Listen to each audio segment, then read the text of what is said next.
Well, let's look at what you alluded to. Let's look at the stunning increase in the number of absentee ballots. We're going to show a graph that your agency has approved. And when we talk about 2008, 647,000 absentee ballots.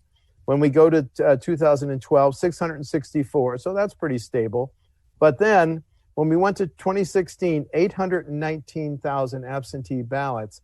And now, as of yesterday, thanks for your updates, we're up to 1.545 absentee ballots cast either by mail, dropped off at a clerk's office, or in person. That's an 88% increase.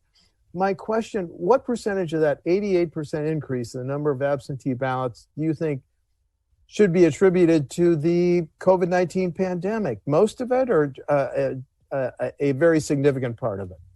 Yeah, I would say, it is a pretty significant part of it. However, as we look back at April, so almost overnight, we went from a state that did about 6% absentee voting by mail, which was the average prior to the April 2020 election, to a state that in April ended up doing over 60% absentee by mail. And then if we look at our statewide election in August, that number was closer to 80%.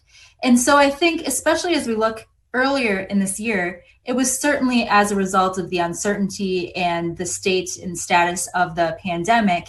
But I think now it's probably a combination of things still that people choose that option because they think it is the safest option for them. And also, I think it's more awareness of the process. So many people cast an absentee ballot by mail for the first time in April and may have put on a calendar year request for the rest of the year. And so they're continuing to engage through that process as well. So I think it's a combination of awareness and still a need for voters that choose that option because they feel it's the best option for them. Let's just look at one more graphic then. The percentage of the vote that's cast absentee. Now, in 2008, 22%. That was also the number in 2012. We went to 27% in 2016.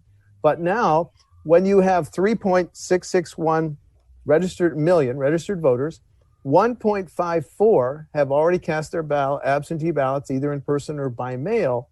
That's about 43%. That is a tremendous increase.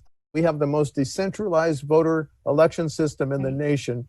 What burden does that put on our 1,850 clerks and your agency? It is a very careful, deliberate process that does require a lot of work on the behalf of our local election officials on the front and the back end. So this election is going to look a little different than other elections have, because at your polling places, not only will they be processing voters on election day at the polls, but they'll also be processing those absentee ballots at polling places across the state as well. And there's more of those than we've seen ever in a high turnout election like this. Ballots, they have to be back by 8 p.m. on election day to be counted, right. But the clerks cannot begin that counting process until 7 a.m. when the polls open, because counting absentees is part of election day, part of that public process.